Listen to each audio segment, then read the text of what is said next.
No matter what the offer is, negotiate it. Even if you get one extra week of vacation, even if you get to start working in August, negotiate your salary, your offer. Okay? So again, just a few brief things about that. Get acquainted with the entire package, like I said, because honestly, working here at TCU, we all get a tuition benefit. So if I decided that I wanted to get another master's degree, or if my husband wanted to come back to school, or my daughter wanted to come to school, I get tuition reimbursement. So if you add, and you guys know this, how much does it cost to go to school in your 1 year? It's a lot of money. So add that to my base salary. I'm making a good salary. Now granted, I'm not using that benefit, but it's something that the university, when they hired me, they knew that there was a chance that they would have to add that on to my salary. So you just have to make sure that you are looking at everything and you're converting that to dollars and cents. I already mentioned this, avoid asking the salary question first, because you probably will not be on the winning side of that conversation. When you do have this discussion, and we're going to just talk about some things that, questions that might come up during that discussion.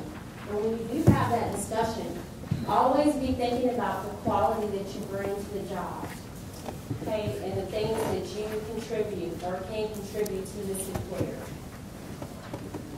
Anything that is promised, you get in writing. So if you're going back and forth and they tell you we're going to add on 2 weeks of vacation, or we're going to give you an additional 20,000 flight miles, get that in writing. Just say, well, can you amend the salary or the offer and send that back to me? Okay. Avoid any ultimatums. So in the case this young lady asked for more time, so maybe you say, I actually have a wedding that I'm in at the beginning of June, so I'm going to have to take some time off. And if they say, well, I'm sorry, our training program starts beginning of June. Well, if I can't get that time off, I won't be able to take this off. You never want to go in that way, because then they'll just say, okay, well, good luck to you and have fun at that wedding and be unemployed. Okay, so you definitely want to make sure you're not making ultimatums. And also use integrity. Make sure that when you've done your due diligence, that you're not just trying to get every single dollar, squeeze every single dollar out of them that you can. You want to make sure that they know that you've done your research and that this is a very reasonable thing that you're asking. And this is what you're worth, and here's why. Okay? So on this handout, these are some of the questions that you might run across. The first one is pretty common. And this is a lot of times before an employer will give you an offer, they might ask you. I think somebody mentioned that. What kind of salary are you looking for? Okay. So based on what we talked about today, who wants to volunteer to take a stab at how you would answer that? So I'm an employer, and I'm asking you, what kind of salary are you looking for?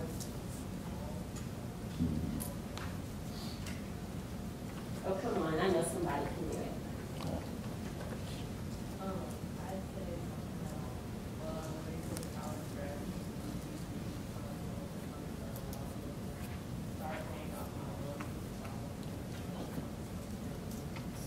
Okay, well, I think 30,000 might help. Oh, you said Mm-hmm. according to my calculation. I'm not certain at this point. That is a great range. We can just set that. Okay. What do you guys think? I think you did really good. Really good. Did anyone catch what she didn't do? What did she say? I'm sorry, we didn't hear. Oh, I'm so sorry. She said that I asked her what kind of salary she's looking for. She said, well, I'm a recent college graduate, and based on that, I would hope to look for something that would help me to pay off my loans and other goals that I have for myself. And I said, well, I think 30,000 would help with that. And she said, well, based on my calculations, I have a different range in mind, and we can discuss that. Bless you. I thought that was really good. What you didn't do is commit to something too early.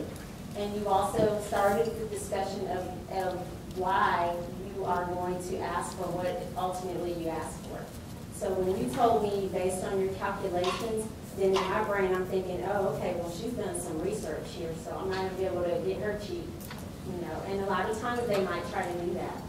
Okay, so that was very good. Okay, we don't negotiate, take it or leave it. So I hope I'm not crying and getting too personal, but with either of you, when you got to the point where they told you they didn't negotiate, what was it that caused you to accept the offer anyway, knowing that they couldn't negotiate? Okay. Okay, so prior to that, you had already figured out what they probably were going to offer you, and you were...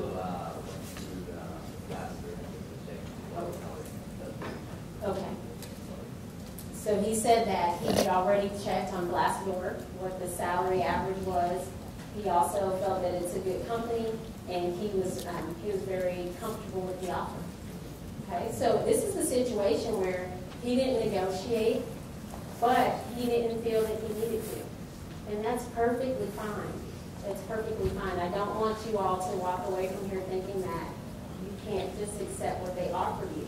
What I want you to walk away knowing is that when you get an offer, you owe it to yourself to make sure that what you are accepting is going to fit in with all of the goals that you set for yourself. Okay, so that's why I'm talking about all of this research and all of the things that you need to be considering when you look at an offer. Okay, let's see. I love number 8. I really think that I could get someone from Wharton, Stanford, or Harvard for that kind of money. Why should I pay you this much? So let's go back to, I'm sorry, what was your name again? Michaela. And she said based on her calculations, she had another range in mind. So go ahead, let's continue on. So Michaela, based on your calculations, what was your range? Oh, she's got it, really. At least 45. At least 45, okay. Well, I think I could get someone from Wharton, Stanford, or Harvard, or SMU, or UTA for what I'm offering. Why should I pay you 45? Well, that's not the school I graduated from, and I'm certain that it is that I would be at UCU as a young change, so as those other universities.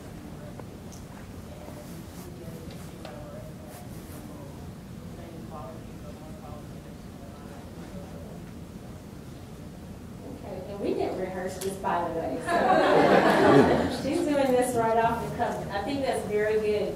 Again, it goes back to the confidence, because again, working with MBA students, they hear this all the time. Well, we recruit MBAs from Harvard. Okay, but can they do this, this, and this? Harvard MBAs don't do this, but this is what TCU MBAs can do. An undergrad from TCU has gone through this, this, and this. I'm not sure what the other schools have done to prepare their students. All I can speak to is what I've done at TCU. And I loved how you said that, because you were basically telling them you're not trashing another school. You're telling them what you bring to the table. And again, focusing on the quality that you bring and not getting roped into a conversation about other candidates that they might be considering is very key, very key. Did someone have a hand up in the back? Thought I saw. Maybe not? Okay. All right, so again, this is just intended to kind of give you a little bit of insight into how that discussion will go. It can be a little awkward, especially if it's done over the phone, because you don't have the benefit of seeing how they're responding to what you're saying. You kind of have to rely on verbal cues, okay? But I guarantee you, once you go through this type of discussion, you will definitely see that it's really not personal against you. These companies, they do this all the time. They have a ton of offers that they extend to a ton of students across the country, and this is very, very routine for them. It's not routine for you, which is why we're talking about it today. And what I would hope is that not only for your after graduation job, but that when you find yourself 10, 20 years from now, I would hope that you are a master at negotiating salary. Because in another 10 years, you should be able to have double your salary. So if you, let's say you leave here and you're gonna be making $35,000. So how old are you guys gonna be in 10 years? What, 20 or 32, 31, 32? Well, I don't even want to think how old I'll be. But at that point, your expenses will have grown. You might have a family. You might have a mortgage. You'll be in a different place in your life. And there's going to be a lot of things that you're going to want to do. So you're always going to have to think about how you're going to have conversations. Even if you're still at Fidelity and you just decide, I need more money. I do a lot of things for this company. I've pretty much maxed out what I can do. I need to have a conversation with my boss because I'm unhappy right now with my career. And I want to do something about my compensation. Okay? Negotiating is a life skill, and you will get very good at it the more you do it. And not just negotiating your job, but negotiating how much you're going to pay for a car or a home. All of those things require the same skill sets. It's knowing what you want based on the research you've done. Okay? I think, am I coming close on time? Yes, you got 5 minutes. Okay, great.